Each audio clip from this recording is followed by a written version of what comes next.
Colegio Echegoyen convoca este encuentro taller con la finalidad de contribuir a generar conocimiento, resolver dudas, presentar distintos puntos de vista, analizar, evaluar de forma crítica nuestro sistema educacional, que mediante la discusión se logre concebir propuestas para forjar mejoras y avances efectivos dentro del aula y la profesión docente, tomando en cuenta la diversidad de realidades educativas existentes. Para comenzar nuestro segundo encuentro taller, dará la palabra de bienvenida, en nombre del rector de nuestro establecimiento, nuestro inspector general, don Mario Sanzana Leiva. Buenas tardes a todas las personas que concurrieron a esta iniciativa del Departamento de Historia y Filosofía de nuestro colegio. Antes que todo, quiero darle la excusa a nuestro rector, que por motivos propios de su cargo tuvo que ausentarse, pero sí alcanzó a saludar a los profesores invitados que nos acompañan hoy día. ¿Ya? Damos la bienvenida a don Francisco Cisterna Cabrera, a don Edgardo Gabriel Vega Artigues y a don Rodrigo Ruay Garcés, profesores destacados que nos acompañan hoy día.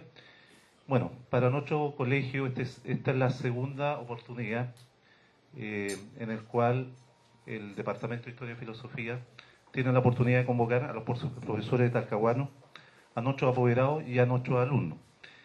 En esta oportunidad, la reflexión que esperamos que se dé sea de alguna forma las ideas que se planteen estén en directa relación con la educación y por otro lado tenga una directa influencia también en los aprendizajes significativos de nuestros alumnos. Esta oportunidad que nuestro colegio da, esperar que la aprovechen y al mismo tiempo es un orgullo para todos nosotros la oportunidad que estén acá con nosotros. Muchas gracias. Hemos sido testigos de cambios fundamentales en nuestra sociedad, libre y abierta, donde la escuela afronta tensiones y paradojas formidables. Pero una parte tiene la responsabilidad de enseñar las ventajas de nuestro sistema democrático y por otra parte es cómplice de la desigualdad existente en nuestra sociedad contemporánea. La educación vista como un lugar de instrucción ha evolucionado a propuestas que pretenden transformar la realidad, donde se espera que los docentes se comprometan con cierto tipo de reproducción ética, social, política y económica, diseñada para modelar a los estudiantes a imagen de una sociedad dominante. Que las familias puedan cumplir un rol de educar, al margen de las necesidades propias del trabajo, la acumulación-consumo y el individualismo. El arribo a la sala de clases de tecnologías para facilitar el trabajo docente, que en el mayor de los casos son los mismos estudiantes que lo utilizan para evadir un trabajo monolítico que no ha sufrido transformaciones significativas desde la fundación de la escolarización en el siglo XIX. La debilidad de nuestra formación inicial y las políticas públicas orientadas a fomentar la acumulación de capital cultural e intelectual bajo una notable segregación conspira para que se perpetúe la desigualdad, la segmentación social y a la larga proseguir con una democracia con bastantes imperfecciones.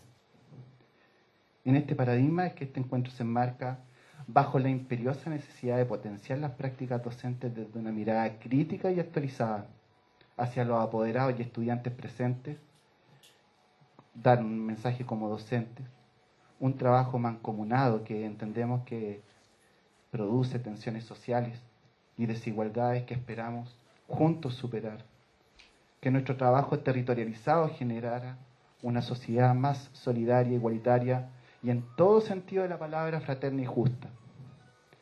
Este es un llamado angustioso y a la vez emergente de generar una red que quiebre con nuestra eterna promesa de romper con una sociedad excluyente, bajo nuestro grito que permita la libertad plena del individuo, entendiendo a éste como un ser en estado inacabado. Nuestro objetivo, a partir de la presentación de diferentes ponencias, elaboradas por distinguidos académicos de universidades de la región, es de construir simplemente espacios de reflexión en el área de la metodología, estrategias o incluso en el pensar en la reproducción social y cultural y en otros tópicos relativos a la labor educativa que permitan repensar nuestra función docente tanto en su dimensión teórica como práctica. Vamos a dar inicio a las exposiciones del día de hoy. Invitamos adelante a los docentes que nos acompañan. El doctor Francisco Cabrera, él es, por favor, profesor, adelante. Él es académico del Departamento de Ciencias de la Educación, profesor de Historia y Geografía, magíster en Currículum Educacional en la Universidad Metropolitana de Ciencias de la Educación, doctor en Filosofía y Letras con mención en Ciencias de la Educación, Universidad de Valladolid, España, director del programa Magíster en Pedagogía para la Educación Superior y su área de especialización, Currículum Educacional, Evaluación y Metodología de la Investigación. Invitamos adelante al doctor Edgardo Vega Artigues. Él es bioquímico, doctor en Ciencias Biológicas, profesor en Farmacología de la UDEC, profesor de Neurociencias de la Universidad San Sebastián, investigador en neuroendocrinología, autor de publicaciones de revistas de corriente principal y libros para el apoyo a la docencia. Es director de tesis de alumnos de Psicología de la Universidad San Sebastián, es conferencista y además profesor de posgrado de diversas especialidades en medicina, psiquiatría, obstetricia, oftalmología, odontología y educación. Y al señor Mauricio López Quirós, adelante por favor, en representación del doctor Rodrigo Ruay, que esperemos, lo vamos a estar esperando. El doctor Rodrigo Ruay, doctor en Ciencias de la Educación, Universidad de La Serena, magíster en Educación, con énfasis en Currículum y Comunidad Educativa. Postítulo en Orientación Educacional y Vocacional. Coordinador del programa Magíster en Educación, Universidad de Magallanes, en Coyhaique. Coordinador de postítulo en Evaluación Educacional, Universidad Católica Nuestra Señora de Asunción del Paraguay. A continuación, vamos a dar el primer tema de don Francisco Cisternas. Buenas tardes. Bueno, antes de comenzar voy a agradecer la invitación que me hizo David. Yo ahora justamente venía de Chillán, donde yo trabajo en Chillán, en la Universidad del Biobío, y que bueno, no fue tan fácil llegar. Incluso me atrasé un poco porque nosotros estamos en un proceso de fin de semestre. Y precisamente hoy día estamos gran parte del día viendo el tema de las presentaciones de tesis de un magíster que tenemos. Nosotros tenemos en la Facultad de Educación 8 programas de posgrado de magíster y ahora estamos en vías de implementar un programa de doctorado en educación, precisamente en consorcio con la Universidad Católica de Concepción, la Católica de Temuco y la Católica del Maule. Bueno, y uno de los temas que yo les cuento esto porque la presentación de los proyectos de tesis, en el cual hoy día me tocó estar presente, es un magíster para directores, un magíster en liderazgo y gestión de establecimientos educacionales. Y bueno, los temas que estaban los profesores presentando están vinculados con la temática que yo voy a desarrollar. Yo voy a centrarme específicamente en temáticas de formación de profesores, voy a ver ese aspecto. Y los temas que presentaron están vinculados con problemáticas. Bueno, son tesis que se estructuran a partir de propuestas desde cómo de los equipos de dirección se puede optimizar la función docente. Y están vinculados con temas como, por ejemplo, un tema tenía que ver con el compromiso de los padres y apoderados con los estudiantes. Otro tema está vinculado con el monitoreo y acompañamiento que los equipos de gestión se hacen a los profesores. Otro tema con el tema de clima de aula, clima y convivencia dentro de un colegio. Y otro en cuestiones propias, digamos, de lo que tiene que ver con la gestión educacional. Bueno, lo que yo voy a presentar es un poco una idea que yo he venido trabajando este último tiempo y que se me ha ido más o menos se me ha ido ocurriendo y hemos ido nosotros desarrollando y que tiene que ver con un poco un cambio en el eje de lo que ha sido la argumentación que se ha dado en los últimos años. En los últimos años gran parte de los recursos y se invirtieron, si uno toma desde los gobiernos de la primera concertación en adelante, con la cantidad enorme de plata digamos, que se ha gastado y se sigue gastando digamos, en todo el proceso educativo. Primero tuvo en la década del 90 el P900, después el proyecto MES, después vino el proyecto de lo que fueron los Monte Grande, la ley CEP, que habla con una cantidad enorme de recursos. Y las evidencias que nosotros tenemos es que gran parte de eso ha estado centrado en el eje pensado en los estudiantes. Y lo que nosotros pensamos ahora es que estamos llegando a la conclusión de que el problema en realidad está en los profesores, ¿ya? Y por tanto, el eje tendría que estar ya hacia los docentes, hacia los docentes y no hacia los estudiantes. Los estudiantes, por supuesto, son el elemento central, pero si no hay una redirección del enfoque hacia los profesores, hacia lo que los profesores desarrollan, no van a haber cambios significativos, aunque se siga invirtiendo una cantidad enorme de recursos. Y esto va a pasar así, aunque eventualmente, digamos, el próximo gobierno que suba en marzo, lo más probable es que sea Bachelet, digamos, a menos que va a ser algo muy raro. Y probablemente va a aumentar la cantidad de fondos que se van a destinar tanto a la ley CEP como a otros, digamos, a otros proyectos que seguramente se van a implementar. Pero lamentablemente nosotros prevemos que no van a haber mayores modificaciones si no se cambia el eje, digamos, hacia los profesores. Entonces, yo voy a hacer una breve argumentación de esto y para concluir, digamos, pero esa es la tesis central que voy a desarrollar. Entonces, sí.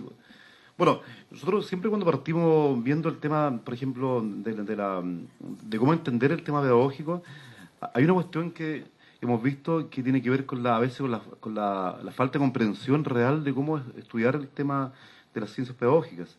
¿Qué es lo que pasa en el aula? ¿Qué es lo que pasa en la escuela? A nuestro modo de ver, todo el campo educativo completo que va desde la formación inicial hasta lo que trabajamos pasa por distinguir que hay dos grandes áreas. Un área que son las ciencias pedagógicas como tales y otro que son las ciencias complementarias. Ahora, dentro de las ciencias pedagógicas nosotros distinguimos solamente tres cuestiones fundamentales que son el área del currículum, la didáctica y la evaluación.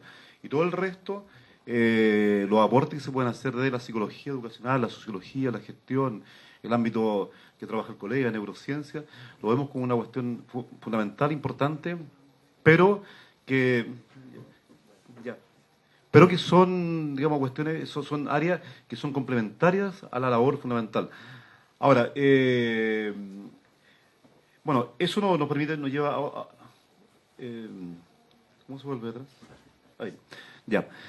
Ahora, dentro de esto, dentro de los tres ámbitos, ¿cuál es el ámbito, digamos, más importante? También pensamos que se ha producido una especie de confusión también, no solamente en el ámbito, digamos, de las autoridades ministeriales, sino también incluso en la escuela de formación pedagógica. Se ha dado excesivo énfasis al ámbito didáctico, sobre todo los recursos didácticos, y a nuestro modo de ver, una cuestión fundamental es distinguir que si nosotros encontramos que tenemos currículum, didáctica y evaluación, el campo central y la ciencia de matriz, a nuestro modo de ver, está digamos, dentro del ámbito del currículum. Esa viene otra idea fuerte que nosotros hemos estado trabajando, y para poder entender eso, bueno, una cuestión fundamental es entender que el currículum se expresa a través de tres niveles. Un primer nivel que sería las políticas educativas a nivel de lo que el Estado, donde el primer agente curricular es el Estado, digamos, el Estado es el que define qué es lo que se enseña en un país. De hecho, hablamos de un currículum nacional. El Estado es el que determina los objetivos fundamentales y contenidos mínimos obligatorios, a pesar de que ahora le cambiaron nombre, ahora está hablando de las habilidades. Pero en el fondo es lo mismo. Las mallas curriculares, los perfiles de egreso, digamos, lo que se enseña, que además es una selección cultural. Luego, eso está determinado por el Estado. El Estado de Chile determina y lo homologa para todos por igual. Hay un segundo ámbito, que es el ámbito que tiene que ver ya con el nivel de concreción curricular, ese segundo nivel de concreción curricular, que es lo que tiene que ver con los pocos espacios que se dejan para, digamos, para que los colegios puedan hacer adaptaciones curriculares o emplear la hora de libre disponibilidad, y que están vinculados con el PI y con los planes de mejoramiento educativo. Ya hay un tercer nivel que tiene que ver con el desarrollo del currículum en el aula. Yo, digamos, quería tocar esto porque nuestro modo de ver, el nivel más importante tiene que ver justamente con el desarrollo del currículum en el aula, con el tercer nivel de concreción curricular. Y ese es precisamente el ámbito donde entra en función la labor del profesorado. Nosotros pensamos que que el Estado, mire, yo le anticipo, es muy probable que en el próximo gobierno, que yo no soy ningún adivino aquí para decir digamos, que lo más probable es que digamos, la primera opción la tiene ciertamente Bachelet, digamos, en forma independiente, que me guste o no me guste, es una cuestión meramente estadística. Lo más probable es que el próximo gobierno que asume en marzo incorpore modificaciones en el primer nivel de concreción curricular. ¿Ya? Es decir, incorpore modificaciones en todo lo que tiene que ver con planes de estudio, van a haber reorientaciones, no solamente a nivel científico-humanista, sino a nivel incluso técnico-profesional. Es probable incluso se intervenga del Estado con nuevos, digamos, incluso con nuevos planes de financiamiento. Esto seguramente va a hacer que los colegios sean más fiscalizados, la superintendencia de educación va a entrar con más fuerza todavía, está el tema de la agencia y la calidad de la educación, y probablemente van a haber incluso más recursos. ¿Ya? Bueno, Bachelet habla del tema de la reforma tributaria, digamos, gran parte de lo que es la reforma tributaria está justamente para aumentar la inversión en la educación pública. Y por educación pública no solamente los colegios que son municipales, sino todos los colegios que tienen financiamiento del Estado, incluso los particulares subvencionados, están dentro del concepto de educación pública, en forma independiente, digamos, de su propiedad. Pero nosotros lo que pensamos es que todo eso no va a tener mayor redundancia si digamos, si la inversión no está centrada en el tercer nivel de concreción curricular, o sea, en el trabajo docente de aula. Por tanto, por muchas modificaciones que se den en el primer y segundo nivel, si no se producen modificaciones en el trabajo de los profesores en el aula, no tenemos mucha esperanza que efectivamente vaya a cambiar radicalmente digamos, el estado de la cuestión que nosotros tenemos hoy día en cuanto a mantener algunos nuevos críticos a nivel de la calidad de los aprendizajes. Bueno, sobre el currículum educativo, el currículum es lo que se enseña, está estructurado en torno a los planes de estudio, a las mallas curriculares y todo eso, pero también no hay que olvidar, esto es una cosa pequeña que yo quería colocar acá, que también el currículum expresa también una visión ideológica, una selección de cultura. Y esto es importante verlo, ¿eh? Lo que ha pasado ahora con el tema de la gran abstención que se produjo en la primera vuelta y que nosotros pensamos que va a ser mayor todavía en la segunda vuelta.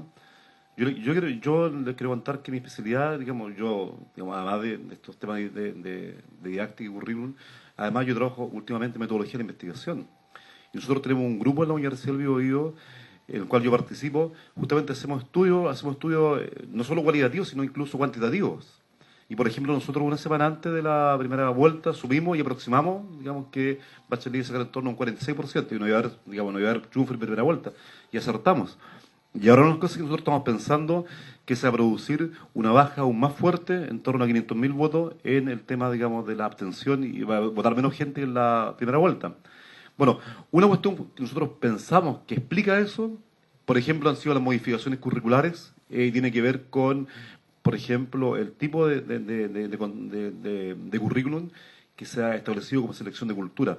Y uno de los temas fundamentales tiene que ver ahí con la pérdida de influencia, por ejemplo, de la asignatura vinculada con ciudadanía y con educación cívica. ¿Ya? Por lo tanto, no es ninguna casualidad que ahora vote menos gente, porque está vinculado con, digamos, cómo estos temas de educación cívica y ciudadanía se fueron dejando de lado y todo se funcionaliza en torno a los puntajes Simpson, los puntajes de educación matemática, lenguaje de comunicación y todo aquello que está medido. Por lo tanto, es como incongruente que el Poder Ejecutivo, los políticos, se quejen de que hay poca participación, si todo está pensado, digamos, para no fomentar la participación política. Está pensado en torno a cuestiones muy medibles. Todo pasa por la cultura de la medición. Es una cuestión, digamos, que quería añadir y que explica desde nuestra perspectiva por qué se producen hechos sociales. O sea, no hay una indiferencia entre lo que se enseña, cómo se organiza y cómo se excluye con lo que además sucede socialmente.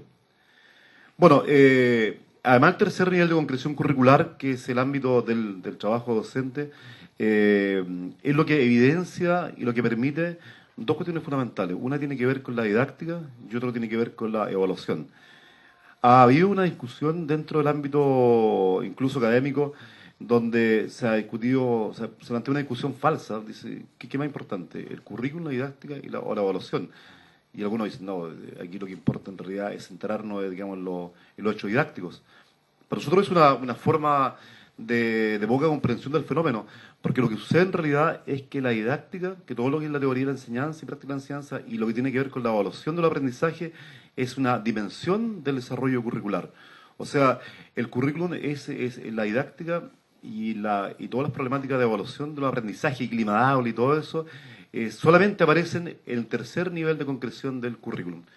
Bueno, yo he colocado más otro concepto, que es el concepto de transposición didáctica. O sea, esto porque hay una cuestión fundamental. No se saca mucho con aumentar la cantidad de recursos didácticos, aumentar las condiciones, digamos, materiales en las cuales se hace la clase, si no cambia la forma en cómo se enseña para el aprendizaje de los estudiantes.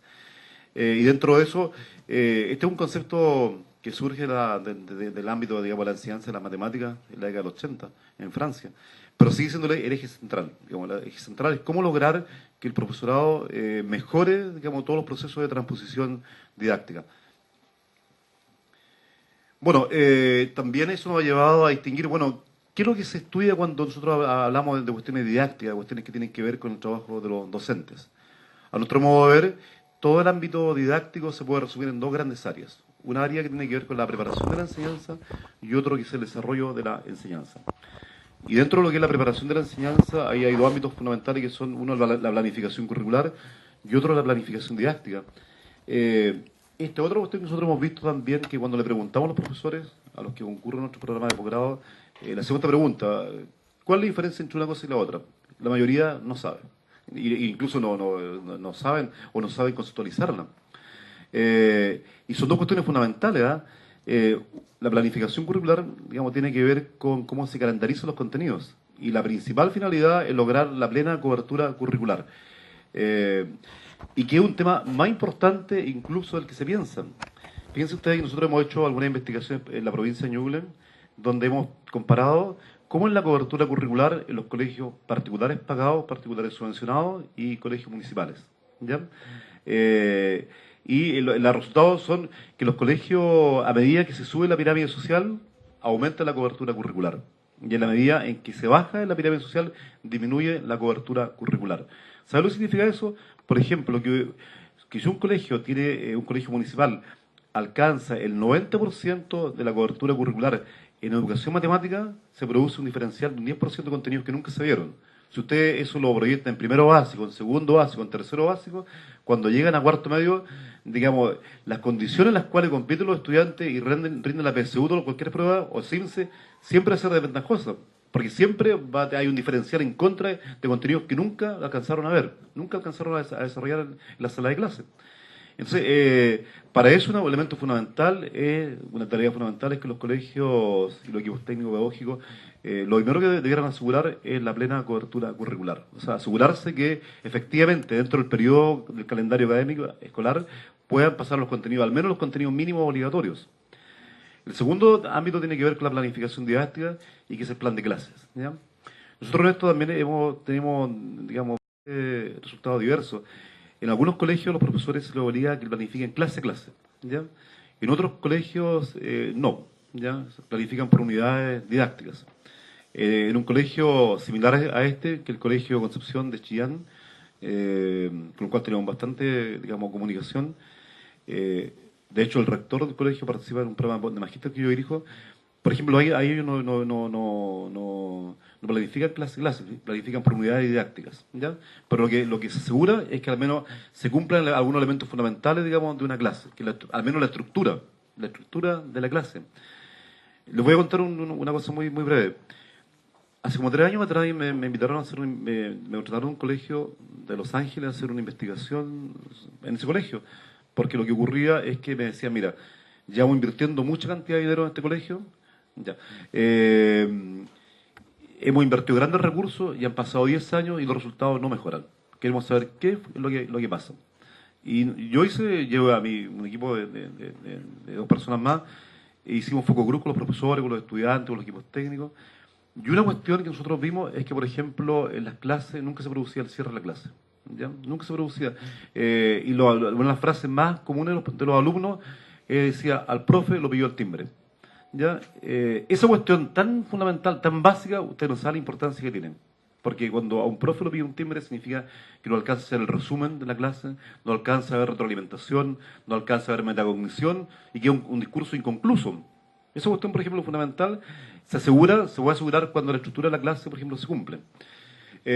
Bueno, en cuanto al desarrollo de la enseñanza, otra cuestión fundamental es la estrategia metodológica, digamos, que se desarrollan y que son, obedecen una didáctica general, pero también una didáctica de las especialidades, la interacción pedagógica, que se refiere a la relación entre profesores y estudiantes, y que es una de las cuestiones fundamentales que se mide en la evaluación docente. Usted ha escuchado hablar de la clase filmada, ¿verdad?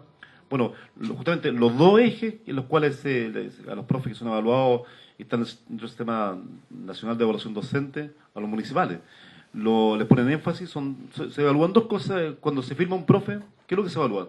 Fundamentalmente dos cosas. La consistencia didáctica, que es la vinculación entre lo que él dice que va a enseñar, que son los objetivos, las actividades que hace y el uso de los recursos didácticos, ¿ya? Y lo otro que se pone énfasis es la interacción pedagógica, que es todo el acompañamiento que hace el docente en la sala de clase y que en el fondo es lo que diferencia una clase activa o una clase pasiva, ¿ya? Bueno, los recursos didácticos, el clima de aula, que está muy bien definido en dominio Bellmar con la buena enseñanza, y cómo se organiza el uso del tiempo y el espacio del aula. Muy breve, nosotros tuvimos acceso a una investigación que se hizo en México sobre, tomaron, pero muchas escuelas, muchos liceos, y se pusieron a observar y a ver cómo estaban distribuidos los estudiantes en la sala de clases, ya cómo se distribuían. Y establecieron una correlación directa entre el lugar donde se siente un alumno con la concentración que tiene en la clase, con la atención, con la participación, con todo. Y determinaron que dentro de una clase había dos espacios: un espacio didáctico activo, que eran los que participan en la clase, y un espacio didáctico marginal, que son los que están, digamos, fuera de la clase, los que están desconcentrados, los que molestan, los que no ponen atención, los que se desconcentran y no tienen ni idea de lo que está pasando. ¿Y quiénes son esos? Los que se sientan al final y por las orillas, ¿ya? Entonces, cuestiones tan fundamentales como, por ejemplo, dónde se ubica un alumno tiene incluso mucho más importancia, hasta incluso en el recurso didáctico que se está utilizando. Entonces, y que no pasa, se cuenta que no pasan por inversión de plata, pasan por, digamos, por cuestiones que son incluso poco buenos, que están vinculadas con la artesanía de la clase.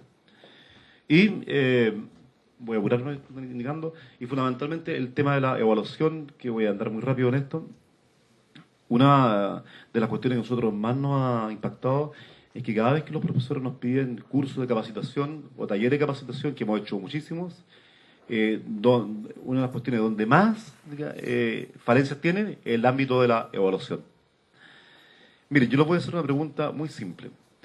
Ustedes, en su vida estudiantil, si ustedes recuerdan su vida como estudiantes, ¿tienen la sensación de que alguna vez fueron perjudicados por una evaluación?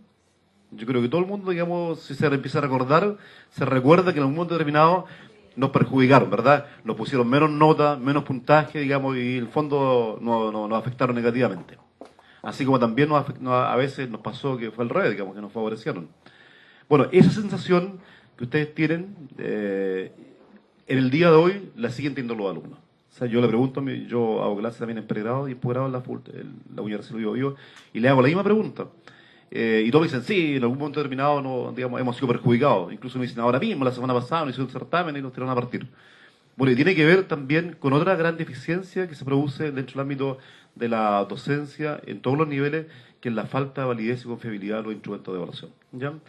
Y eso tiene que ver también por cuestiones muy básicas, que distinguir cuáles son los criterios de evaluación y cuáles son los instrumentos, los procedimientos de evaluación, y cómo se van construyendo unos con otros. Bueno, yo les quería hablar de todo esto porque nosotros tenemos la firme convicción, tanto teórica como empírica, por la cantidad enorme de investigaciones que hemos hecho y en tesis de pregrado y posgrado, de programa de magíster, de que pueden haber muchas modificaciones en la política del Estado, puede haber mucha inversión, puede haber reenfoque. Nos pueden colocar como techo encima la prueba de PISA, el TIMSS y todas las pruebas internacionales, y amenazarnos poco menos con que nos van a sacar de la OCDE, y a cambio de darnos estímulos en dinero. Pero si no se cambia de cuestiones que tienen que ver con la práctica docente en el aula, no van a haber muchas modificaciones. Y eso tiene que ver con cuestiones tan fundamentales y tan básicas como las que hoy día yo le he planteado. Tengo más diapositivas, pero no quiero aburrirme más, sino... me quedan todavía. Ya. Bueno, todo esto lleva a otra distinción bastante importante. Bueno, si hablamos del trabajo de los docentes, hay que distinguir cuál es el rol de los docentes. Esta clasificación que yo coloqué acá no es mía, digamos, la tomé de un didacta español, que es Tejeda, que trabaja con De la Torre, y que ellos plantean que estudiando el trabajo de los profesores se pueden distinguir tres grandes áreas. El rol, primero, los profesores como ejecutores, en segundo lugar como implementadores y en tercer lugar como agentes curriculares. El profesor como ejecutor es aquel que toma todo lo que le dicen, incluso hasta las planificaciones vienen hechas, hasta los instrumentos de evaluación vienen listos y lo aplica tal cual, ¿ya? Y por tanto es un rol técnico, o sea, no hay ninguna reflexión allí, no hay autonomía, no hay mayor trabajo intelectual, sino que simplemente lo ejecutan. Y les voy a contar que esto pasa no solamente en el ámbito de la educación primaria y básica y secundaria, sino incluso nosotros lo hemos detectado en instituciones de educación superior. Hay universidades que son de carácter nacional, privadas, donde los profesores hacen clases acá y las pruebas, o sea, no solamente el material, sino que hasta las pruebas vienen hechas de Santiago y tienen que aplicarla tal cual, con pauta de corrección, con escala de puntaje, con todo. Entonces, esto que está enunciado como lo más básico, es justamente a donde se ha ido confinando una gran cantidad de profesores. En segundo lugar, estaría un elemento un poco más, digamos, mayor depuración, que sería el profesor como implementador. Y cuando el profesor tiene la posibilidad de tomar los contenidos, tomar los elementos y poder recrearlo y poder hacer algunos aportes, ¿ya? Pero sigue estando dentro de un rol técnico. ¿Cuándo realmente vamos a tener un profesor empoderado con decisiones curriculares, con decisiones didácticas y con capacidad evaluativa? Cuando pasemos al tercer nivel, que es el nivel del profesor como en este caso como agente curricular, ¿ya? Y está vinculado también con el tema, digamos, de la optimización del rol profesional. Entonces, para resumir, nosotros pensamos que si se van a haber nuevas autoridades, como probablemente van a haber más recursos para educación, como probablemente va a haber, porque de hecho Bachelet va a contar con mayoría parlamentaria, y de hecho las cosas que va a poder hacer, justamente va a poder hacer la reforma tributaria, porque al parecer ya tiene digamos, los quórum necesarios. Digamos, todo eso no va a servir de mucho si no se vuelve a colocar el foco, digamos, y el eje ahora en el trabajo ahora del profesor, del docente. Pero eso pasa también por empoderar a los profesores, porque si a los profesores se les sigue, digamos, determinando todo lo que tienen que hacer y no se les deja espacio para la autonomía, tampoco va a avanzar mucho el tema. O sea, tiene que haber un cambio hacia el rol docente, pero también centrado en dejar pensar al profesor, dejarlo tener más autonomía, sacarle encima esta fiebre por los resultados del SIMS, digamos, sacarle esta fiebre por las pruebas internacionales, un poco volver a la artesanía del trabajo docente, y que ha sido lo que permitió que Chile tuviera un muy buen nivel educativo en un tiempo, y ahora lo ha ido perdiendo. Bueno, eso en esencia es lo que yo quería decir en este espacio, digamos, y eso, gracias.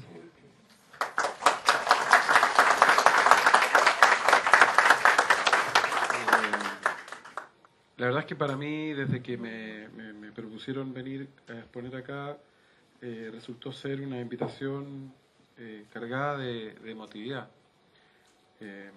Hace algunos años, particularmente en los años 80, 86, 87, mi papá fue presidente de la corporación. En esa época se llamaba Liga de Protectoras de Estudiantes de Talcahuano. Y llegar a este colegio ahora transformado en lo que es, obviamente que me hace llegar con una carga emocional muy importante. Mi papá hoy día ya no está, y eso implica agradecer, porque esta invitación además me permite de alguna manera vincularme y mantenerlo vivo a través del recuerdo. Bueno, yo estaba leyendo un poco las fundamentaciones y lo que decía Rafael en la exposición al inicio, en la introducción, y esto de generar espacios o nuevos espacios de discusión para repensar la función docente, me motivó inmediatamente a tomar algunas notas de lo que estaba exponiendo Francisco. Y no quiero que se piense que lo que voy a plantear es algo que se opone, más bien es algo que complementa lo que acaban de escuchar. Ahora, lo quiero hacer de una manera que es la que hemos estado desarrollando un grupo multidisciplinario de profesionales en el CICAT, el Centro Interactivo.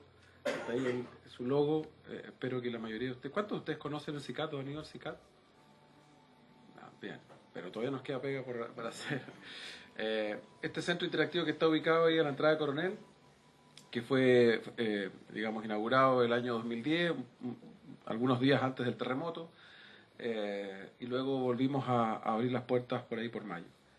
Y de manera interrumpida hemos estado trabajando en el desarrollo de una cultura de ciencia y tecnología, pero además transformado como un espacio público de divulgación de cultura científica, pero además como un espacio académico que piensa la educación y que piensa los procesos de aprendizaje. Yo creo que cuando Rafael pensó en invitarme, justamente estaba pensando tal vez en cómo hacíamos para que en este panel hubiese, ¿no es cierto?, posibilidades de mirar el tema de la educación de distintas perspectivas. Y lo que yo les traigo es una perspectiva que tiene que ver con la neurociencia, una disciplina que es mi disciplina de formación inicial. Yo hice un doctorado en esta área. Pero lo que yo he hecho en los últimos años es desvincularme del tubo de ensayo y de los ratoncitos y de los procesos biológicos y vincularme más bien con el mundo de la educación a partir de todos los resultados que hay y que se han ido desarrollando en neurociencia cognitiva. Quisiera, simplemente para conectar ese tema con lo que él decía, decir tres cositas de las que me provocaron su presentación. Primero, decir que si nosotros seguimos en la educación con un paradigma que está muy centrado en el contenido, en el qué vamos a enseñar, estamos en un problema serio. El problema serio tiene dos aristas. Primero, el conocimiento hoy día, en general, el conocimiento hoy día se duplica cada 5 años. O sea, todo lo que sabemos en la humanidad, en determinadas áreas, en 5 años más vamos a saber el doble. Y cuando yo digo esto, yo hago clases de farmacología, de neurociencia, cuando digo esto es decir, ¿sabes que tengo un problema porque en un semestre tengo que pasar toda esta cantidad de contenido? ¿Por qué pasar en 5 años más? Voy a tener el doble de contenidos que pasar en el mismo semestre, a menos que queramos prolongar las carreras, por ejemplo, en el caso de la universidad. Pero ¿qué pasa con la formación de los jóvenes? La formación de la educación básica, la educación media. ¿Qué vamos a hacer? Los contenidos, cada vez más contenidos, vamos a tener que meterlos en este currículum cada vez más comprimido. Yo creo que estamos equivocados si seguimos centrando esta educación mucho en el contenido. Y debiéramos transitar al desarrollo de habilidades. Y por tanto, ¿cuál debiera, a mi juicio, y yo declaro que no vengo desde una formación inicial del mundo de la educación, yo soy bioquímico en profesión y por lo tanto es como miro desde afuera. Bueno, yo creo que en lo que el profesor debiera ser experto es en el cómo aprendemos. Y básicamente lo que debieras desarrollar en los estudiantes son capacidades de aprendizaje. En segundo lugar, el contenido está disponible. O sea, baste decir una cosa, ¿no? ¿Cuántos de ustedes estarían en este minuto en posibilidades de sacar su celular y averiguar qué es lo que es acreción? ¿Sí? ¿Podrían hacerlo? ¿Podrían hacerlo ahora, por favor? ¿Podrían sacar su celular y buscar qué es lo que es acreción? Primero, ¿hay alguien en la sala que sepa qué es lo que es acreción? Perfecto, nadie. Ok, ¿qué es acreción? Lo buscan en su celular, por favor. Y el primero que tenga alguna definición me levanta su mano. ¿Sí? ¿Lo tiene? ¿Todavía no? Vamos a la señal aquí en Talcahuano, no es muy buena. No sé si tiene. ¿Sí? ¿Ahí tiene una? ¿Ok? ¿Allá cómo están allá, chicos? Está ahí el celular todavía trabajando. Rafael, ¿podrías leer lo que es acreción?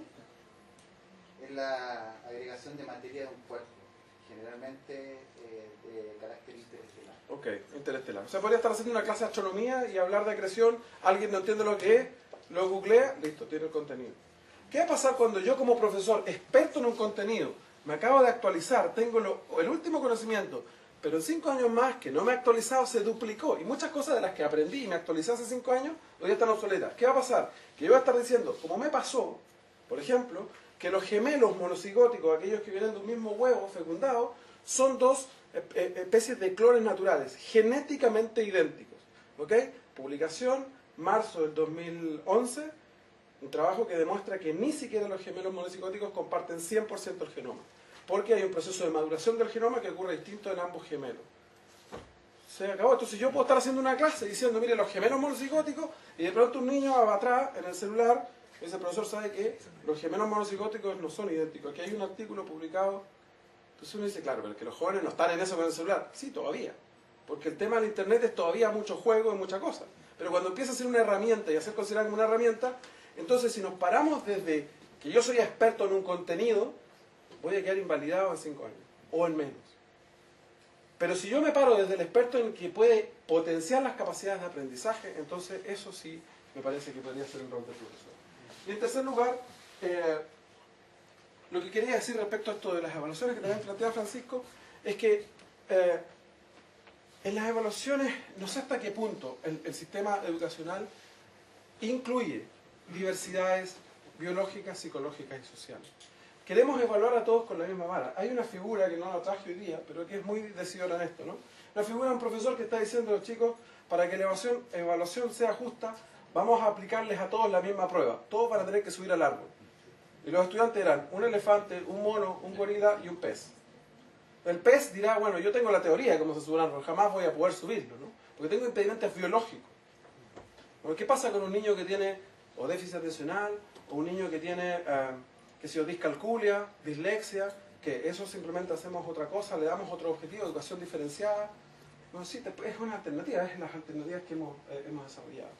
Pero en la evaluación parece que no entendiéramos que es posible resultados diversos. Y de hecho en la vida cotidiana se producen resultados diversos. Y bienvenidos esos resultados diversos. El problema de homologar todo pareciera que no es entender que la evaluación finalmente es un aspecto subjetivo. Porque en primer lugar, yo como profesor decido qué voy a preguntar de todo el currículo, de todo el contenido. Y eso ya es subjetivo. Entonces, hay ciertos elementos de cómo mejoramos la calidad de la educación que tienen que incorporar variables biológicas, psicológicas y sociales que hoy día no necesariamente están incorporadas. Bueno, yo he subtitulado esto Cerebros, Manos y Corazón porque quiero mostrarles o darles a entender qué es lo que desde la neurociencia hemos aprendido y que podría empezar a orientarnos cómo planificar, cómo desarrollar una clase y cómo aplicar ciertos principios que nos mejoren los resultados de aprendizaje. A ver, preguntas fundamentales, yo no me voy a detener mucho en esto para poder aprovechar, pero ¿qué hace el cerebro? Es una de las cosas que todavía, fíjense que sabemos qué hace el corazón, sabemos qué hacen los riñones, sabemos qué hace el pulmón, sabemos qué hace el estómago, pero el cerebro, sí, tenemos como ideas de lo que hace. Y sobre todo tenemos idea de lo que hace cuando falla, ¿no? Cuando a alguien, por un accidente, se le rompe un pedazo del cerebro, o cuando hay un infarto y que se muere una parte del cerebro y la persona pierde habilidad, entonces decimos, ah, bueno, ahí estaba la habilidad de tal cosa.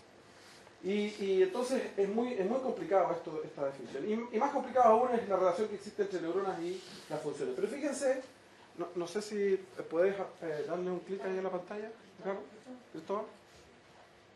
Dale un clic ahí, eso. Mira, esta es una técnica, otro más parece, o un solo clic.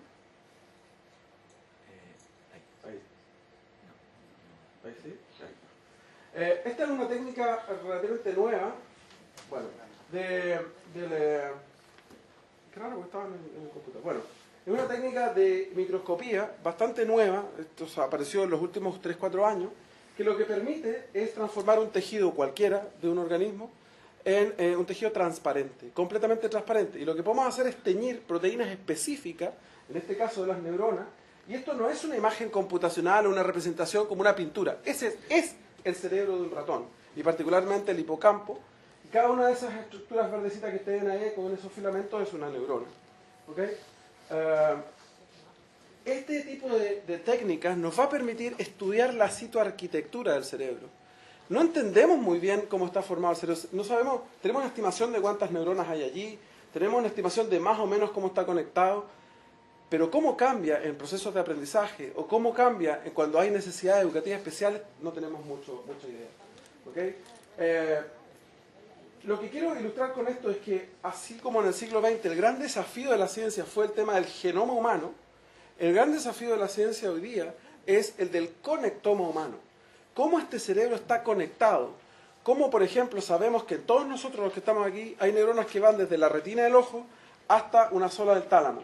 Y en todos nosotros está más o menos igual, pero hay algunas personas que por alteraciones genéticas o por otro tipo de alteraciones, esas neuronas no se conectan de la misma manera y producen alteraciones.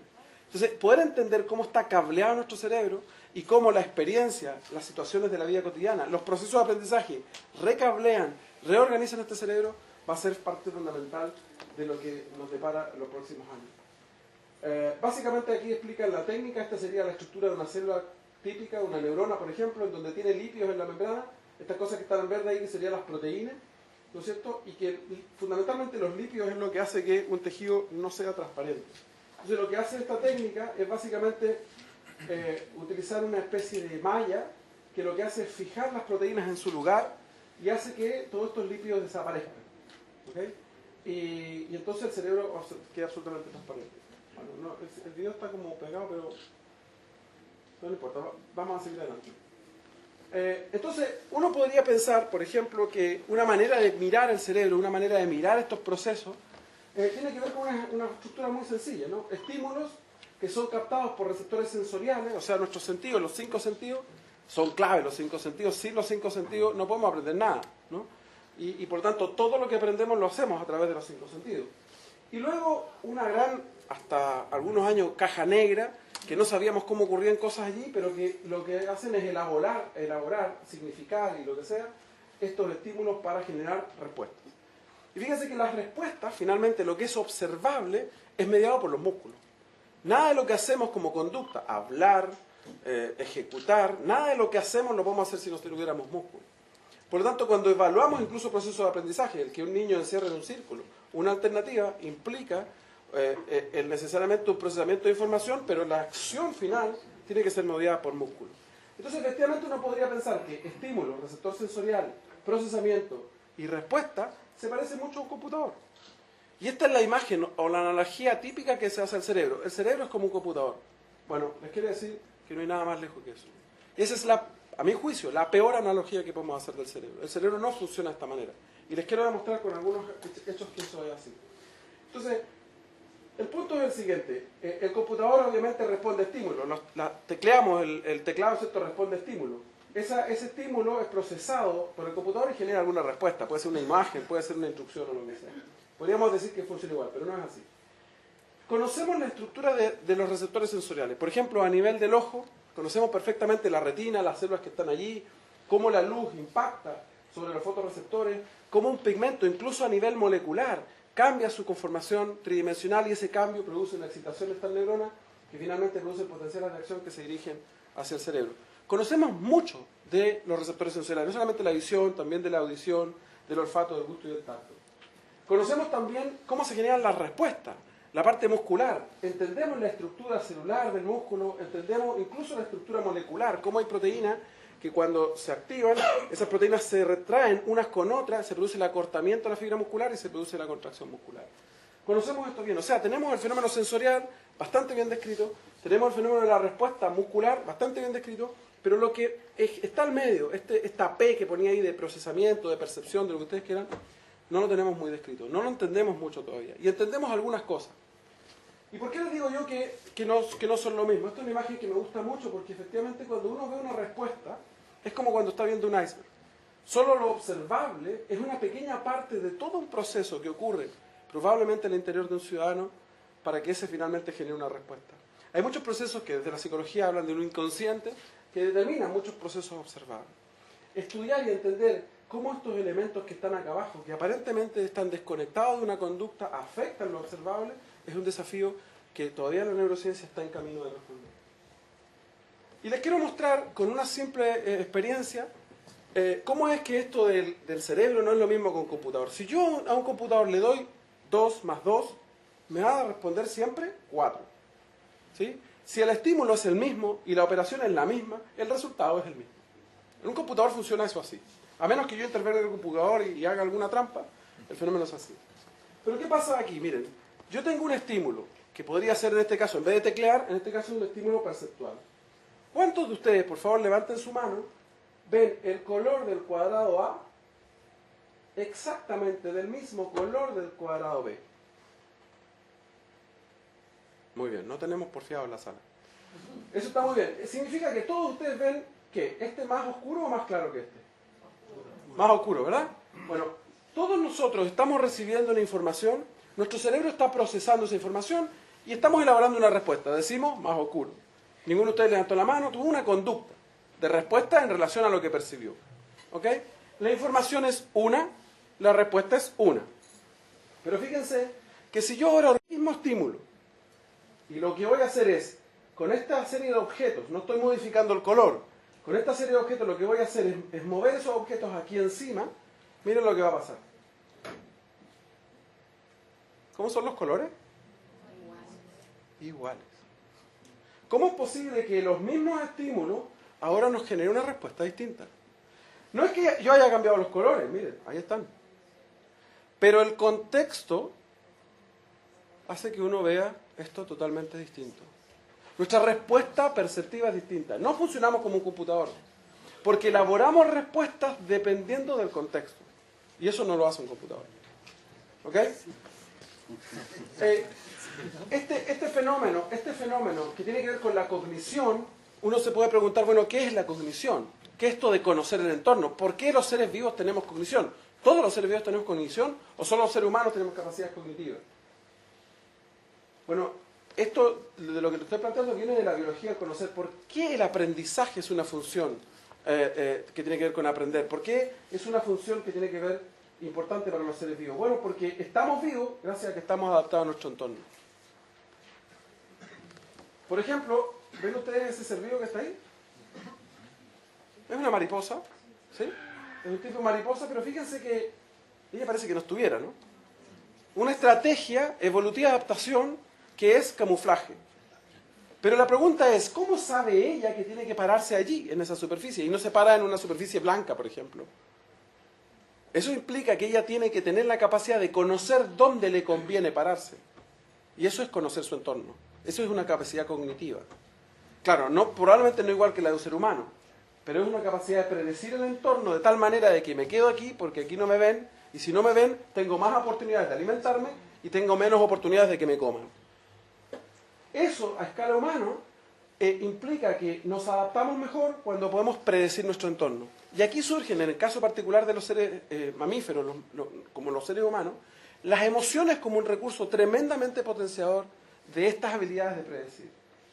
Y cuando nosotros miramos el tema de la educación y las emociones, una de las primeras cosas que nos encontramos desde la más tierna infancia es con imágenes como esta. ¿No? Esta señora que le pregunta, ¿y tu hija ya se queda en el jardín? Y la hija ahí agarra, ¿no? Como lapa a la mamá, ¿no? La pregunta es, ¿por qué esa niña tiene esa conducta? Porque su percepción de lo desconocido le hace emocionar de una manera que va donde la mamá. Esta imagen, que para cualquiera podría ser, pucha, que lata, es una imagen que me muestra como señal, probablemente, que esa madre ha sido capaz de vincularse socialmente y entregarle niveles de seguridad y confianza y de satisfacción de necesidad a esa niña. Porque cuando esa niña está con problemas, va donde la mamá. Si esa niña cuando está en problemas solo llora, estando la mamá ahí y no se acerca a la mamá, ojo con eso. Porque eso puede demostrar que la mamá no ha sido un elemento que permite. Esto es muy típico de lo que pasa en hospitales. En hospitales, niños hospitalizados, ¿no es cierto? La mamá se va y el niño, ¡guau, guau, guau! Ok, mucho escándalo. Otro niño en la cama al lado, la mamá se va y el niño, nada. Y uno dice, bueno, ¿por qué me preocupo? El que está llorando, ¿no? El que está haciendo escándalo. Pero el que debería preocuparme es el otro. Porque está haciendo escándalo, probablemente tiene una relación social con su madre bastante sana. Porque desprenderse de su madre es angustia. Y está angustiado porque no sabe qué va a pasar. El otro está acostumbrado a saber qué no va a pasar. A no saber qué va a pasar. Y por lo tanto se comporta igual. Necesitamos predecir, y para eso necesitamos la cognición, memoria, experiencias, emociones. Y el cerebro en eso, ahí hay un esquema de este proyecto del conectoma que yo les hablaba. Hay una serie de cosas que tienen que ver con esto de las decisiones y distintas cosas. Pero si uno pudiese, de alguna manera, ir generando ciertos principios de cómo funciona nuestro cerebro, bueno, es curioso. ¿Cómo aprovechamos el hecho de que todos nosotros somos curiosos? ¿Cómo lo aprovechamos desde la más tierna infancia y cómo lo potenciamos hasta el cuarto medio o hasta en la universidad? A mí me pasa que de pronto yo a mis estudiantes en la primera clase en la universidad, estudiantes de primer año, yo les digo, bueno, ¿tienen alguna pregunta? Y nadie pregunta nada. Digo, son todos curiosos. Pero por alguna razón no preguntan nada. Claro, podemos hablar del tema de la adolescencia y un montón de cosas. Pero se hacen preguntas, se esfuerzan en dar sentido o relato o significado, busca ordenar, nos impulsa a identificarnos con otros. Son principios que podríamos apelar en la planificación de una clase. Quiero que hagamos el siguiente ejercicio. ¿Qué color son las letras que están ahí? ¿Lo dicen en fuerte?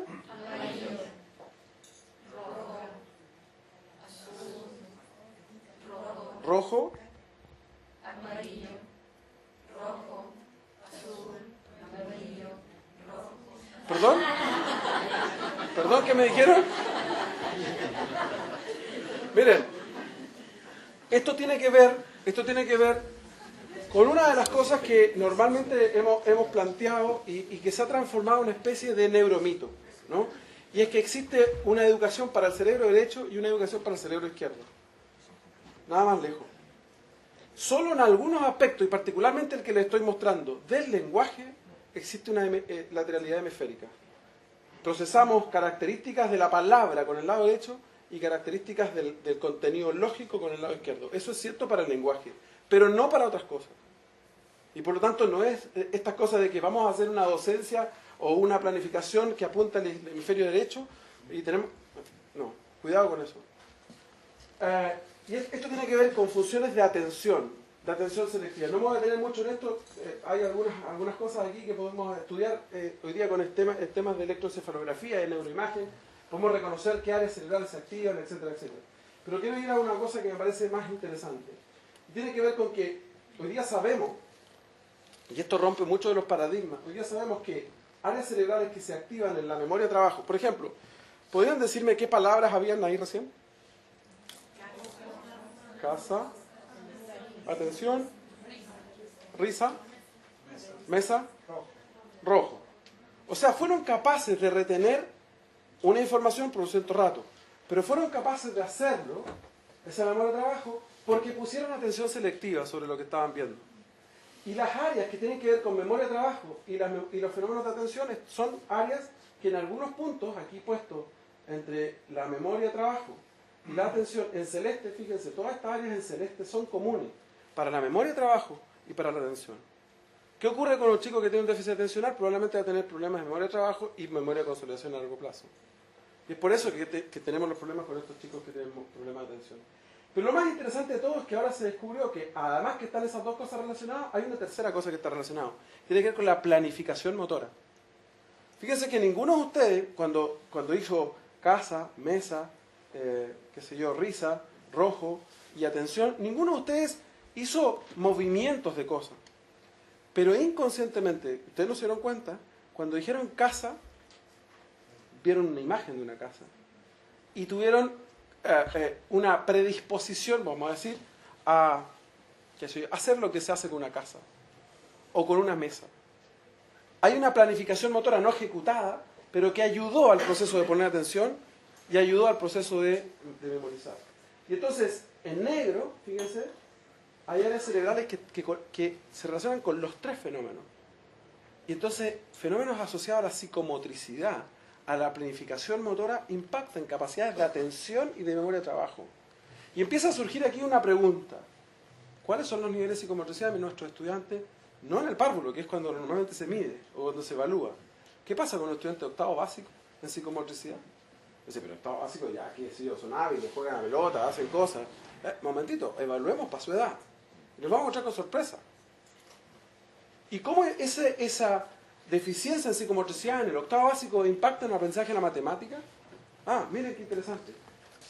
Si yo muestro un objeto absolutamente abstracto, ¿qué posibilidades tenemos de recordarlo? Tiene que ver con nuestra capacidad de poner atención, pero no solamente eso, de dar significado. Si yo muestro ese objeto así, tiene una posibilidad de que ustedes lo retengan y guarden esa imagen. Pero si yo lo muestro así, de que alguien utiliza una parte del objeto para guardar unas bolitas y la otra parte, que es esta punta, para cortar una plasticina, entonces tienen muchas más posibilidades de recordar el objeto. Porque ven que con el objeto se pueden hacer cosas. Y el hacer cosas activa esta área que tiene que ver con la planificación motora, que me ayuda a poner atención y me ayuda a retener información. O sea, el hacer pareciera que nos favoreciera los procesos de aprendizaje. Si estamos como están ustedes hoy día, solo escuchando y no haciendo, entonces probablemente todo lo que he dicho en 2 horas más ya no está. ¿Ok? Entonces, como eso es cierto, yo me voy a pasar rápidamente, esto tiene que ver con otra cosa, y esto lo voy a decir solamente, fíjense que el tema de la matemática. En el mundo occidental, o sea, nosotros también, aquí están los alemanes, pero bueno, nosotros estamos lejos de acercarnos a la cultura alemana, pero una cosa somos comunes, aprendemos a contar así, 1, 2, 3, 4, 5, 6, 7, 8, 9, 10. Aprendemos a contar con las 2 manos. Los chinos Aprenden así, 1, 2, 3, 4, 5, 6, 7, 8, 9 y 10. Solo en el 10 usan 2 manos. ¿Saben cómo impacta eso? Impacta en que si yo muestro números, puntos, vamos a suponer 6 puntos, puestos en una figura aleatoria, así, no ordenados de ninguna manera, sino 6 puntos, incluso de puntos de distintos tamaños, y le digo a una persona, en menos de un segundo, o sea, le muestro los puntos y se los desaparezco. ¿Cuántos puntos habían? Las personas hacemos estimaciones de cantidad. Y cuando hacemos una estimación de cantidad, nosotros tendemos a responder mucho más rápido cuando los números son menores que 5.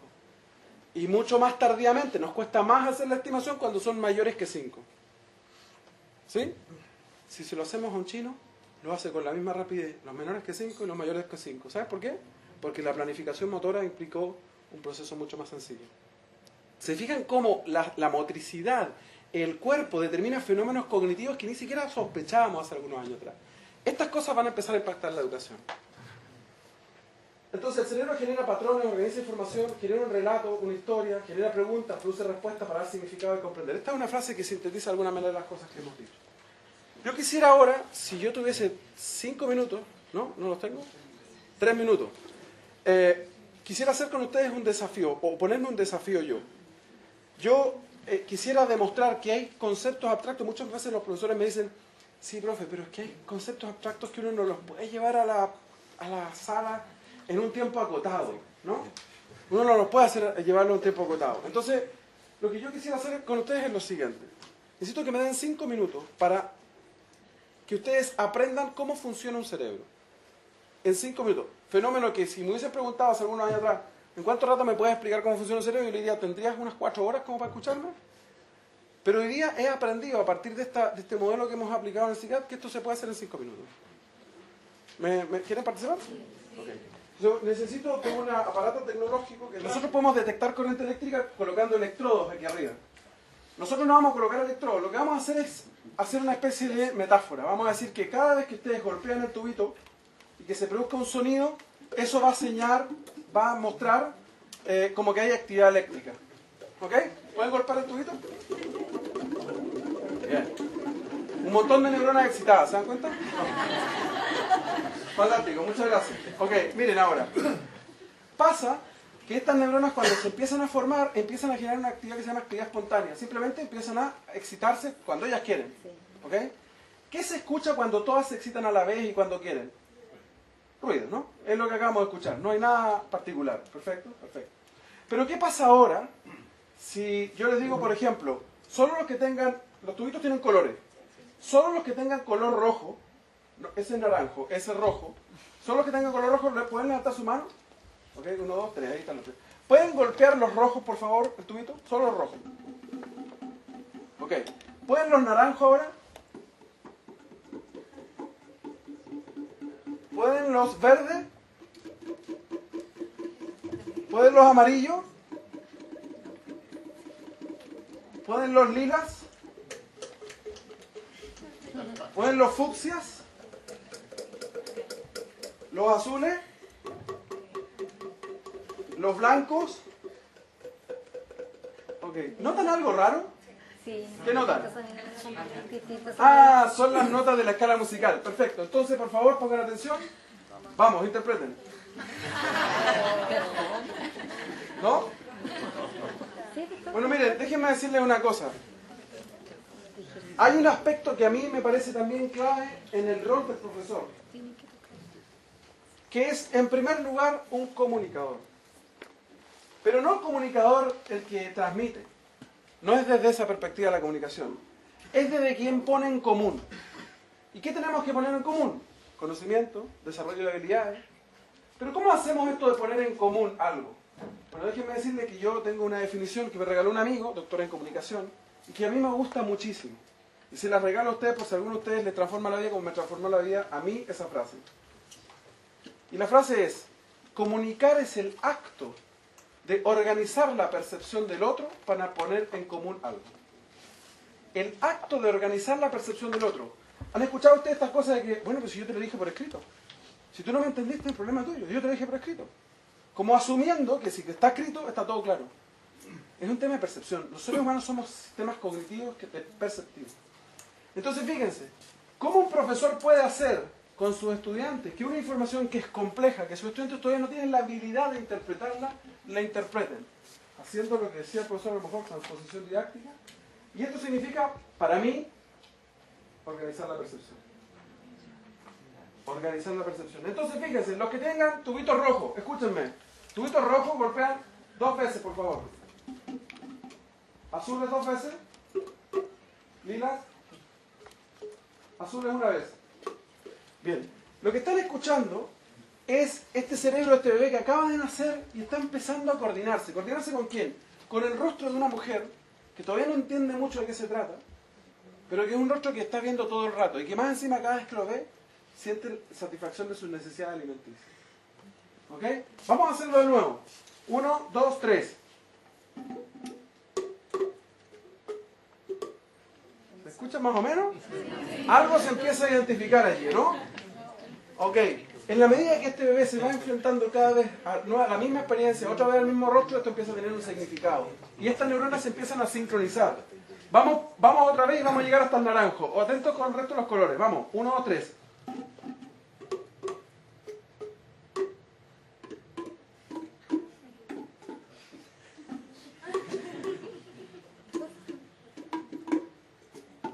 ¿Bien o no?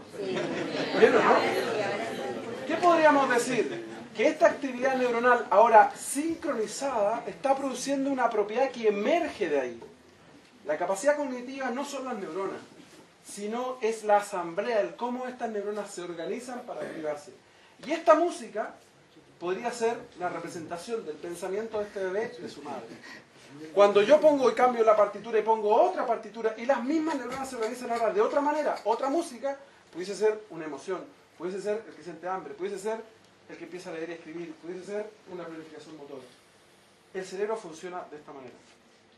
Esto probablemente no es que ustedes a partir de ahora sean doctores en neurociencia, ¿no? Pero es en 5 minutos y de manera concreta, usando cerebro, manos, poniendo las manos en acción y sobre todo corazón, emociones, involucrando el asombro, involucrando las emociones en el proceso, gestionando el clima emocional. Ese es el modelo que nosotros estamos planteando desde el CICAR. Muchas gracias. Fíjense que hasta en los más altos grados de la formación de un sujeto, la evaluación es un elemento que atemoriza. Mi colega es doctor, es el último grado, ¿cierto?, que uno tiene en la formación. Quien habla también, académico también, colegas magíster. Y nosotros le preguntamos qué experiencia tuvo en los momentos de su examinación de grado, tendríamos las mismas sensaciones que a lo mejor estaban sintiendo nuestros estudiantes al dar la PSU, ¿no?, con grados distintos. La evaluación también tiene que ver con las expectativas. Y como están papás, mamás apoderados acá, la pregunta clave es ¿cómo te fue? ¿Verdad? Y todavía más precisa la pregunta, ¿qué nota sacaste? ¿Ah? Entonces, desde esta perspectiva, la evaluación también adquiere una dimensión social. Y hoy por hoy, en todas las instancias, se evalúa. La evaluación, a nuestro juicio, no puede estar desconectada del currículum. No puede ir por un carril distinto. Pero también nos plantea Mafalda ahí, ¿cierto? ¿Cabrá todo en mi cabecita lo que van a enseñar en la escuela? Tendríamos que preguntarle al doctor aquí en neurociencia, y él mismo decía, el tema que tiene que ver cuánto del currículum tenemos que nosotros incorporar en nuestros esquemas cognitivos. Y hoy día sabemos que a diferencia de antaño, no están las bibliotecas ambulantes donde se formaban nuestros maestros, nuestros antiguos maestros. Hoy día las bibliotecas están en internet, las bibliotecas están en los centros, ¿no?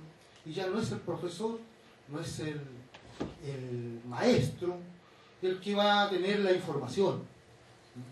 Entonces esa pregunta es muy atingente lo que nos plantea Mafalda, ¿verdad? Seguimos avanzando y también nos dice Mafalda en esta misma: ¿qué quiere que le conteste la señorita?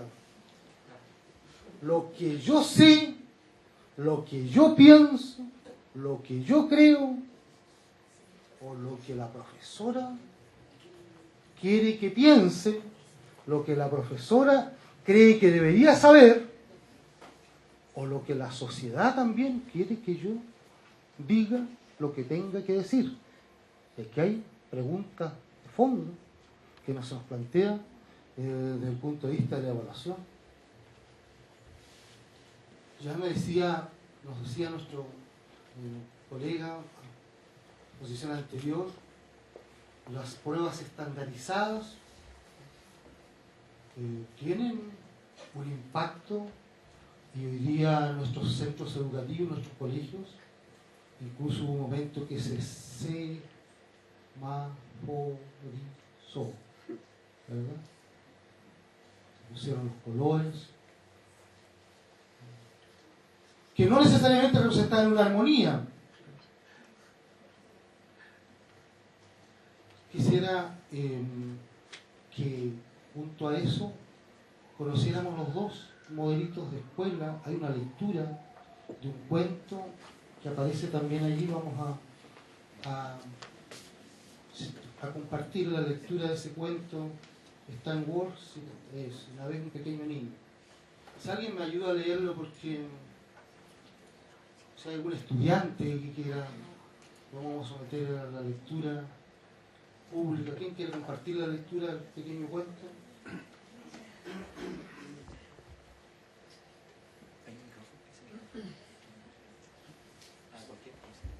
¿Quién? ¿Alguien que quiera leer? Ya. Allá.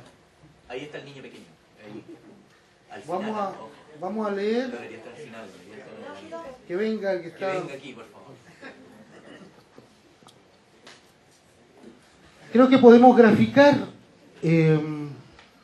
lo que pasa en la escuela y lo que pasa en la evaluación con este pequeño cuento, nuestra pequeña, ¿cierto? Fuerte y claro. Una vez un pequeño niño está apagado. Una vez un pequeño niño fue a la escuela. Espera. Ahí sí. Ahí sí. Una vez un pequeño niño fue a la escuela. Era él muy pequeñito y la escuela muy grande. Pero el pequeño niño descubrió que podía ir a sus clases. Con solo entrar por la puerta del frente y se sintió feliz. Y la escuela no le pareció tan grande después de todo. Una mañana, estando el pequeño niño en la escuela, su maestra dijo: hoy vamos a hacer un dibujo. ¡Qué bueno!, pensó el pequeño niño.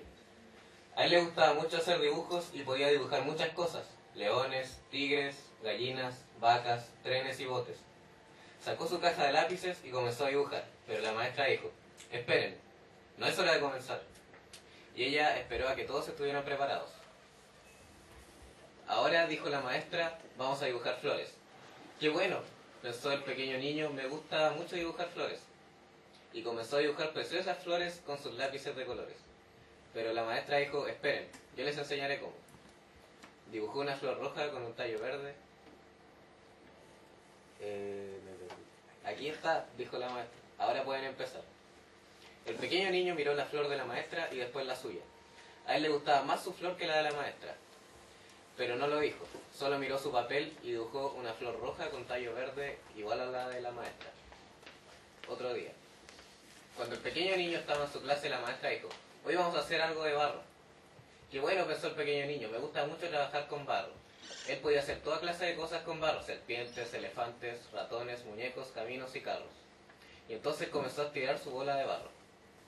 Pero la maestra dijo: esperen, que no es hora de comenzar, y luego esperó hasta que todos parecían estar preparados.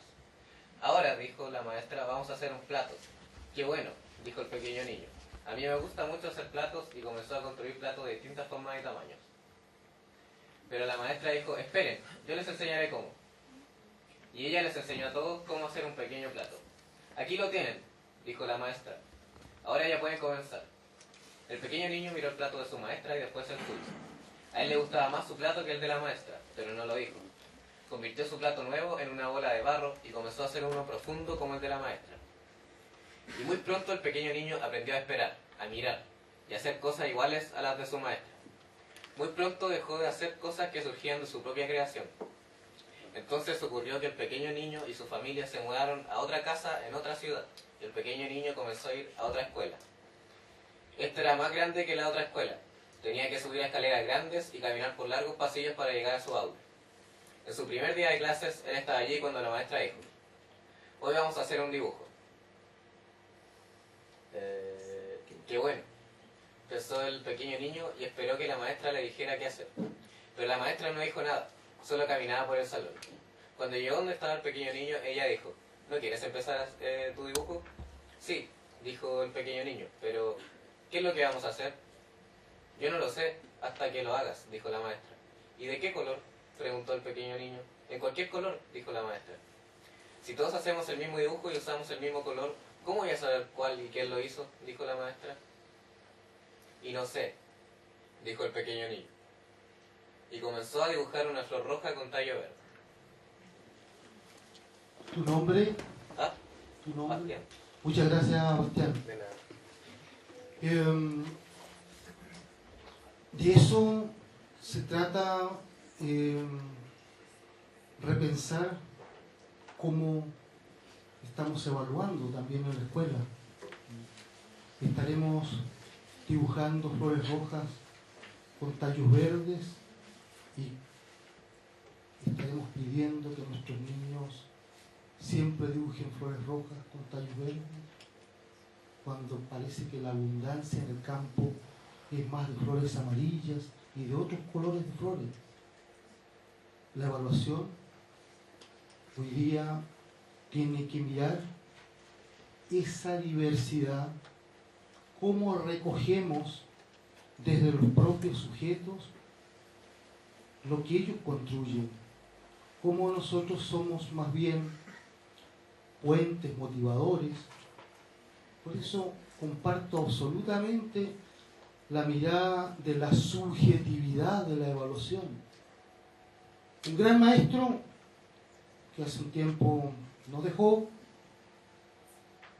decía que si hay algo que tiene la evaluación, don Pedro Ahumada decía, es que es subjetiva y ya no es objetiva como aprendimos en algún momento. Esto tensiona obviamente nuestro quehacer. Hay una tensión en el maestro, la evaluación se manifiesta como una tensión porque tiene que ser un referente obligado. Todos nosotros tenemos que calificar. Uno de los componentes de la evaluación es la calificación. ¿Para qué? Para la promoción, para la habilitación o para la certificación. Entonces son conceptos. Y la evaluación hoy día nos tensiona porque díganme ustedes que en el contexto también social nos encontramos con temas, por ejemplo, como el ranking de notas, ¿no? Y ahí hay unas posturas sobre el tema evaluativo y se ha incluso judicializado el tema de la evaluación porque se presentaron recursos de denuncia, no sé, recursos hasta de amparo, más o menos por los liceos emblemáticos, ¿no? Tiene que ver con una tensión. Queremos dibujar flores rojas siempre con tallo verde. No puede ser que la universidad tenga un solo modelo de admisión vía PSU y cuando se levanta otra alternativa recurrimos a los tribunales de justicia. Mira, cuando en los países desarrollados tienen 5, 6, 7 sistemas de admisión para ingresar a la educación superior. Hay el tema que está hoy día en discusión y tenemos que hacernos cargo de ello. Surgen nuevos planteamientos, por lo tanto, frente a esa tensión. Y un nuevo planteamiento donde está mediado por nosotros los profesores que impartimos la docencia, enseñamos, pero también donde nuestros estudiantes empiezan a reclamar su justo derecho. Aquí también recojo a un autor de los cuales yo me siento muy familiarizado, que si hay algo que tendríamos que implementar en la educación sería solo la autoevaluación, porque el único que nos puede decir si está realmente aprendiendo es el estudiante. Tiene la palabra, por ejemplo.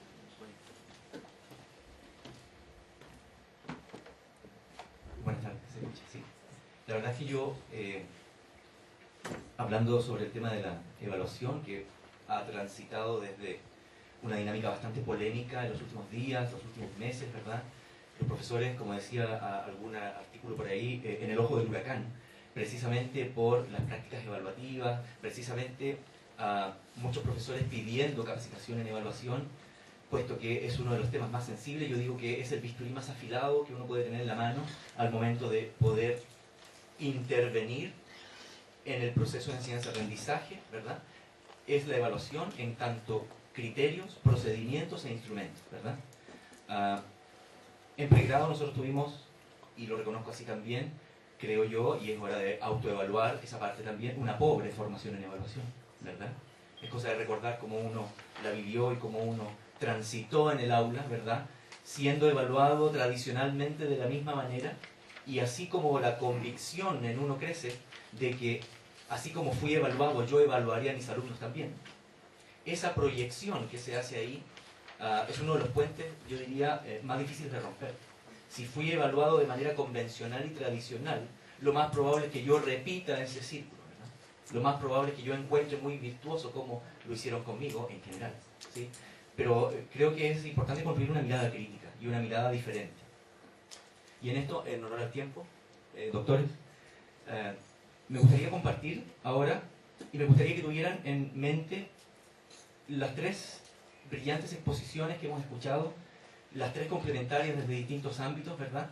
Pero de eso se trata. De eso se trata también la reflexión sobre el aula nueva. A mí me invitaron, el doctor Roy me invitó a participar en una conferencia, en una reunión respecto del aula nueva, respecto de cómo se está tejiendo lo nuevo hoy. Yo creo que los alumnos, yo creo que nuestros estudiantes intuyen a cierto nivel que es necesario y que ya llegó la hora de un cambio. Conversaba yo con un profesor de mi liceo, que yo quiero mucho, ¿verdad? Un profesor mío, que hablaba de que los temas en evaluación y que los temas en polémica en educación y los temas de didáctica y todo este revuelo que hay son cíclicos. Y que cada 40 años aproximadamente viene una ciclicidad respecto de las polémicas, y lo que nosotros tejamos ahora, lo que nosotros construyamos ahora en evaluación, en pedagogía en general, va a durar otros 40 años. ¿Sí? Él decía eso, tenía esa tesis, ¿no? Hay una tesis respecto de, no sé, echando mano a los griegos, ¿verdad? De la ciclicidad, ¿verdad? Del eterno retorno de lo mismo y otras cosas. El caso es que tengan en mente, por favor, las tres ideas centrales que se tejieron acá, porque se está construyendo de manera concreta. Uno de repente en los auditorios echa de menos, bueno, me gustaría verlo en aula esto. Me gustaría verlo haciendo con los niños. Me gustaría ver que los niños y que las niñas tuvieran una vivencia concreta respecto de todo lo que se habla en neurociencia, toda la información que tenemos, todo lo que tenemos acceso nosotros en términos teóricos. Bueno, sí se está haciendo.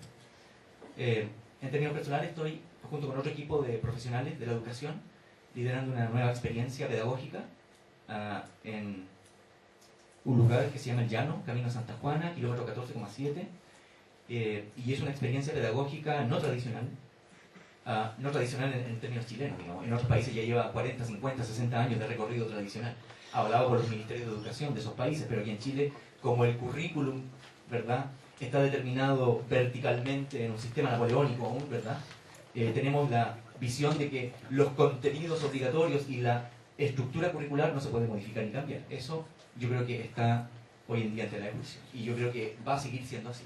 Los chicos intuyen a cierto nivel que la crisis de la educación está en ciernes y que necesitamos... Si la evaluación la entendemos conectada con el currículum, vamos a encontrar que no es un suceso, no ocurre en forma paralela, ni es un evento donde tenemos que incluso ponernos corbata ese día para ir a la evaluación, o tenemos que disponer la sala de clase de una forma distinta, y la evaluación ocurre en el instante en que se está aprendiendo. Por lo tanto, evaluar y aprender son una misma cosa. Y acordándome de las palabras de un gran hombre educador, eso sí, la educación en este caso como socialización también quiere decir que la evaluación también hay que entenderla como socialización.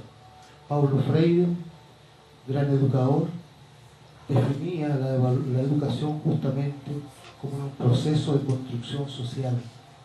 Y yo me pregunto, cuando entendemos la educación así, ¿por qué hacemos después lo contrario y evaluamos solamente en forma individual, cuando debiésemos ser coherentes y evaluar también en forma comunitaria y colaborativa?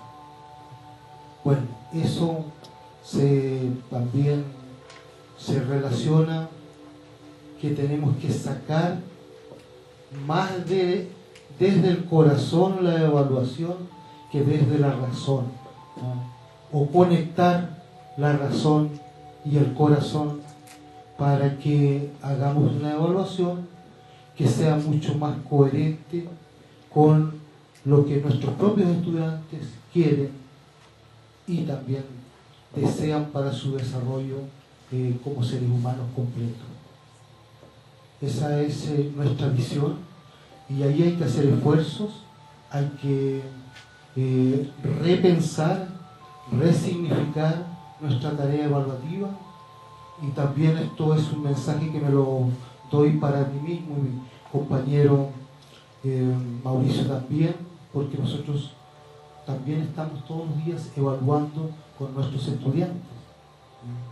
No es fácil la tarea porque estamos con una cultura de los resultados, una cultura cuantitativista donde incluso nada es regalo. ¿Cómo voy yo aquí? ¿Esto tiene nota? ¿Cuánto? ¿Y cuánto me toca? Entonces es cambiar un poco el paradigma. Si queremos cambiar la educación, tenemos que cambiar nuestras prácticas evaluativas. Muchas gracias.